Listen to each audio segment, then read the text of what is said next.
अरे बेटा भैला पे बाजे सोरा हो भजनमा, बेटी भैला पे टूटे मनमा हो बोल काहे।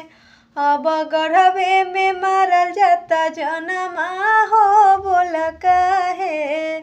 अब गर्भे में मारल जाता जनमा हो बोल काहे।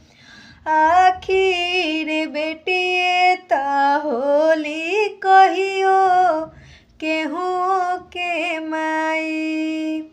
जब न माई रही तो बेटा के जनमाई। बेटिए से भइल बाटे सगरो जहनमा, ओकर लियत परनमा हो बोल काहे। अब गर्भे में मारल जाता जनमा।